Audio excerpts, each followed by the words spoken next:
मुंह के ज़रिए ही हम कई चीज़ों का सेवन करते हैं। ऐसे में अगर मुंह में किसी भी तरीके की परेशानी हो जाए तो ये हमारे लिए बहुत ही तकलीफ़देह हो सकता है। कैंडिडियासिस नाम का इन्फेक्शन की वजह से मुंह में फंगल इन्फेक्शन की शिकायत होती है। इस इन्फेक्शन की वजह से मुंह में घाव और निगलने में काफ़ी ज़्यादा परेशानी होती है। आमतौर पर फंगल मरीज़ के मुंह, डाइजेस्टिव सिस्टम और स्किन पर कम मात्रा में मौजूद रहते हैं, लेकिन कुछ ऐसी कंडीशन होती है जिसमें मुंह में इस फंगस की क्वांटिटी बढ़ जाती है और इसकी वजह से मरीज़ के मुंह में वाइट स्पॉट देखना शुरू हो जाते हैं, जो मरीज़ को काफ़ी परेशान करते हैं। बहुत सारे लोग इसे मुंह के छाले समझकर इलाज करवाते हैं, लेकिन अच्छे इलाज के बावजूद भी उनकी तकलीफ़ में कुछ फ़र्क नहीं पड़ता। ऐसे में मुंह में होने वाले इस फंगस के इन्फेक्शन की सही जानकारी ज़रूरी है। इसीलिए आज के इस वीडियो में हम बात करने वाले हैं मुंह में आने वाले इस फंगस इन्फेक्शन के कारण, इसके लक्षण, इसके बचाव के तरीक़े के बारे में और इसके लिए होम्योपैथिक इलाज के बारे में। तो चलिए शुरू करते हैं। मुंह में आने वाले इस सफ़ेद रंग के स्पॉट को मेडिकल लैंग्वेज में कैंडिड इन्फेक्शन कहा जाता है।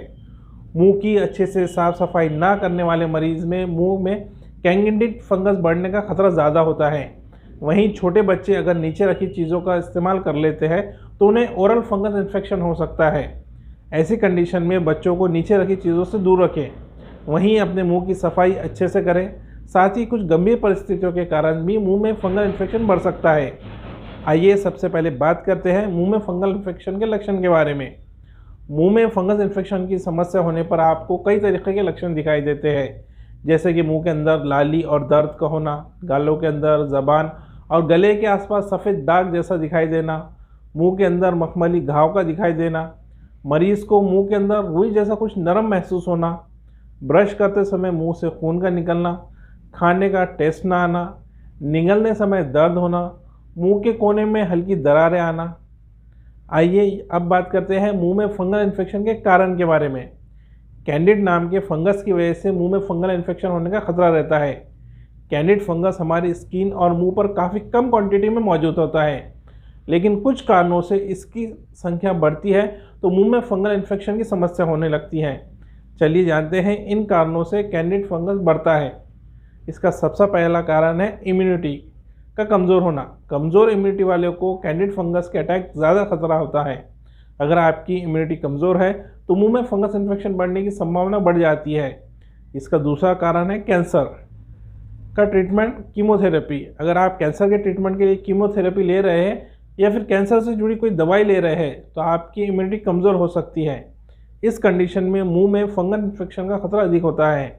इसका तीसरा कारण है दवाइयों का लंबे समय तक इस्तेमाल। कुछ एंटीबायोटिक दवाइयों का लंबे समय तक इस्तेमाल करने से भी फंगल इन्फेक्शन का खतरा रहता है। दरअसल इस तरीके की दवाइयाँ कुछ अच्छे जीवाणुओं को भी नष्ट कर देती हैं, जिसकी वजह से मरीज़ के मुंह में फंगल इन्फेक्शन हो सकता है। इसका चौथा कारण है अस्थमा। सांस से जुड़ी बीमारियाँ जैसे कि अस्थमा, सीओपीडी के मरीज़ों को मुंह में फंगल इन्फेक्शन होने का खतरा ज़्यादा होता है। दरअसल इस तरीके के मरीज़ मुंह के ज़रिए इन्हेलर या फिर स्टेरॉइड दवाई लेते हैं, जिसके कारण उन्हें मुंह में इन्फेक्शन का खतरा होता है।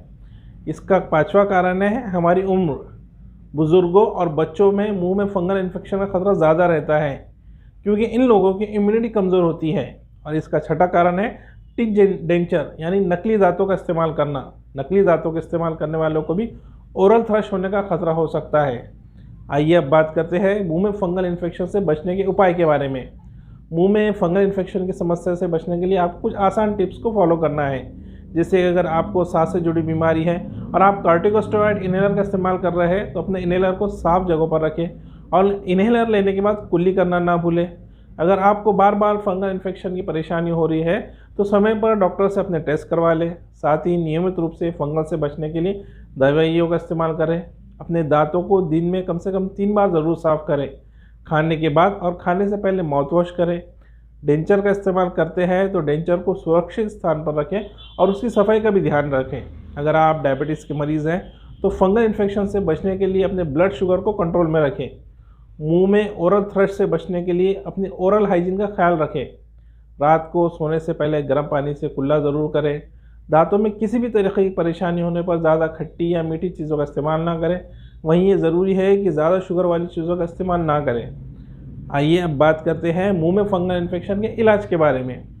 मुंह में फंगल इन्फेक्शन की समस्या काफ़ी ज़्यादा बढ़ने पर आपको तुरंत डॉक्टर के पास जाने की आवश्यकता है।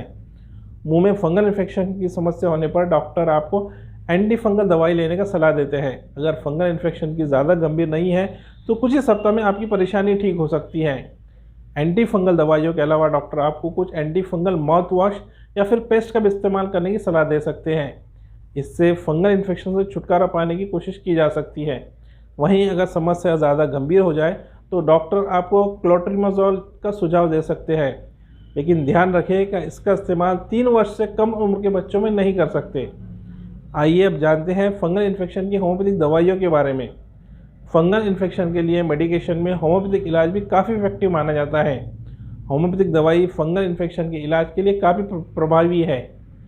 इसके इलाज लंबा ट्रीटमेंट हो सकता है, लेकिन ये समस्या को जड़ से ख़त्म कर देता है। फंगल इन्फेक्शन के लिए होम्योपैथिक मेडिसिन में होम्योपैथिक दवाई फंगल इन्फेक्शन के साथ साथ खुजली और दाद जैसे लक्षणों को भी कम करती है। मुंह में फंगल इन्फेक्शन में जो होम्योपैथिक दवा सबसे ज़्यादा इफेक्टिव है वो है बोरैक्स नाम की होम्योपैथिक दवा। बोरैक्स का इस्तेमाल फंगल और ईस्ट इन्फेक्शन दोनों के इलाज में किया जाता है। मुंह और ज़बान में सफ़ेद धब्बे, इन घावों में कोमलता, मुंह में खराश और लाली, मुंह का कड़वा स्वाद और मुंह को सूखा रहना जैसे लक्षण इस दवाइयों के इस्तेमाल की तरफ इशारा करते हैं। बोरैक्स एक बहुत ही इफेक्टिव दवा है जो बहुत ही सारे साधारण और जटिल रोगों के इलाज में इस्तेमाल की जाती है। ये दवा इतनी प्रभावशाली होती है कि अगर इसे किसी ताज़े घाव पर डाल दिया जाए तो 2 दिन के अंदर वो घाव तेज़ी के साथ सही हो जाता है। बोरैक्स को आम बोलचाल की भाषा में सुहागा नाम से भी जाना जाता है। सुहागा एक तरीके का सूखा हुआ सफ़ेद रंग का पाउडर होता है। होम्योपैथिक दवा में ये लिक्विड के रूप में इस्तेमाल होती है, जो कि बोरैक्स के पाउडर को पोटेंटाइज करने की एक प्रोसेस से बनाई जाती है। सुहागा मुख्य रूप से तिब्बत, कश्मीर और लद्दाख की पहाड़ियों में पाया जाता है। वहाँ से इसे प्राप्त करने के बाद इसका शोधन होता है और इसके बाद ही इसको उपयोग दूसरे कामों में किया जाता है। बोरैक्स नाम की होम्योपैथिक दवा मुख्य रूप से 3 टाइप की पोटेंसी में आती है, जिसका प्रयोग अलग अलग तरीके के रोगों में किया जाता है। बोरैक्स 3x ये पावर टैबलेट फॉर्म में मौजूद है, जिसे लेना आसान है। बोरैक्स 30 ये पावर ये इसकी सबसे हल्की मात्रा होती है, जिसे ऐसे मरीज को दी जाती है जिसकी बीमारी अपनी शुरुआती स्टेज में होती है। और बोरैक्स 200 ये पावर अगर मरीज़ की बीमारी की स्टेज पहले चरण से ज़्यादा बढ़ गई है और उसे असहज महसूस होता है, तब बोरैक्स की ये मात्रा वाली खुराक रोगी को दी जाती है। अगर आप मरीज़ हैं तो खुद से कभी भी इस दवा का उपयोग मत करें। इसके लिए आपको किसी अच्छे होम्योपैथिक डॉक्टर के पास जाना होगा। ये दवा गर्भवती महिलाओं को नहीं देनी चाहिए। अगर गर्भवती महिला इस दवा का सेवन करती है तो इससे उनके बच्चों को और उनको दोनों को नुकसान हो सकता है। वहीं लड़कियों को भी कभी इस दवा की अधिक मात्रा नहीं देनी चाहिए, क्योंकि इस दवा से बहुत बार लड़कियों को मासिक धर्म ज़्यादा क्वांटिटी में आता है। इस दवा का सेवन कभी भी ज़्यादा नहीं करना चाहिए, क्योंकि ज़्यादा दवा आपके लीवर को नुकसान पहुंचा सकती है। फंगल इन्फेक्शन के लिए होम्योपैथिक मेडिसिन के बारे में, उसके एक्शंस के बारे में और फंगल इन्फेक्शन के कारण के बारे में हमने आपको इस वीडियो में बताया। तो दोस्तों, मैं उम्मीद करता हूं कि आपको आज की मेरी ये वीडियो पसंद आई होंगी। अगर आपको ये वीडियो पसंद आई है तो इसे लाइक और चैनल को सब्सक्राइब करना ना भूलें। और अगर आपके मन में इस बीमारी से रिलेटेड कोई सवाल है तो आप नीचे कमेंट्स बॉक्स में पूछ सकते हैं। मैं कोशिश करूँगा कि आपके सवाल का जवाब देख सकूँ। वीडियो को अंत तक देखते रहने के लिए धन्यवाद।